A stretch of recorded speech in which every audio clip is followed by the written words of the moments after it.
Hello mga langga. So last night na nakakon diri sa sa Iloilo.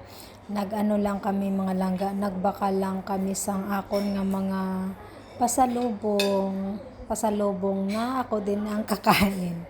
Yun, bumili lang kami sa SM, tapos pagkatapos niyan is uuwi na ako, tapos nagpacking na ako kasi maga pa ang flight ko papuntang Manila bukas, dapat mga 4 in the morning nasa airport na ako. So ayan, may pasaway na dyan, may pasaway na nasasakyan dyan, nag-U-turn sa hindi dapat mag-U-turn, di ba? Kahit saan ka talaga may mga pasaway talaga Mayong aga mga langga. So ari na kita diri sa airport mga langga, kay flight na naton subong pa kadto sa Manila, mga alas 6 ang aga ang aton nga flight. So ayan, gahulat na lang kita sang aton nga nga boarding mga langga.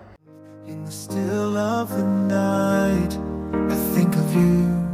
My heart beats with every thought of you. So boarding time na naton mga langga. Bye bye for now Iloilo. I love you. See you na lang ulit after kung kailan ako makakauwi. Hindi natin alam, di ba? Baka next year nandito din naman ako ulit. So see you. Set up that stowed in your seat pocket. Window shades open and your tray tables stowed. Once again, welcome to Philippine Airlines.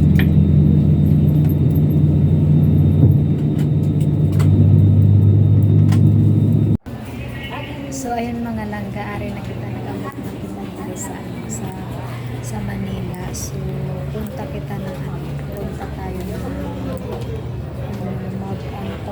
mag-change pa pala punta tayo ng Terminal 1 kasi dito ang international flight ng Philippine Airlines papuntang Singapore. So ayan, lalakad-lakad na tayo.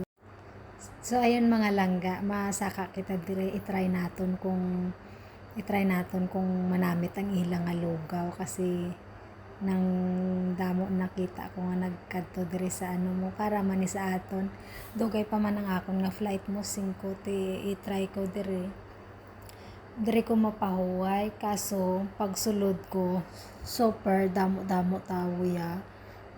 Mayo lang gani nakakita akong bakante na na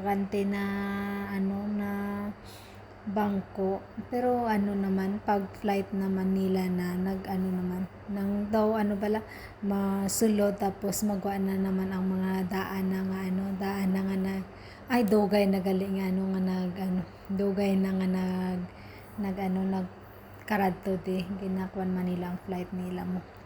So yun, alam taon yung mga langga damo titawo. Ang puta nang inapila. Amo na napila na nila So ari na mapila na kita sa lugaw. Pero in fairness mga langga, namit ang lugaw nila pala, as in super manamit. Oo, nang as in super namit gid ang ilang nga lugaw. So ayun mga langga, ari na kita sa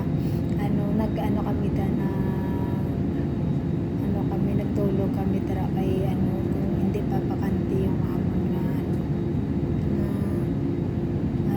alagyan. So ayan, nakita ko yung Singapore Airlines, so binidyohan ko na sa mga langgaan kita sa bye na Pilipinas. See you na lang sa Singapore.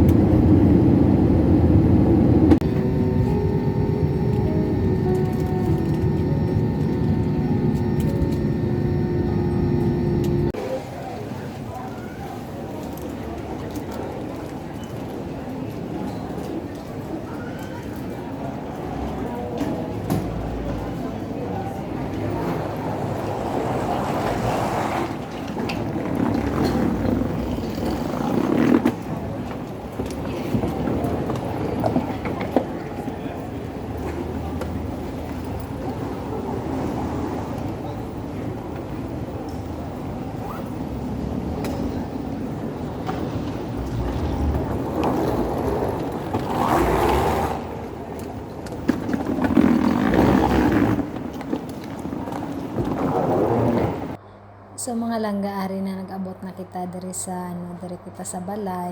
So ayan pagod na pagod yarn pero nag-ano pa naggawakal pa siya.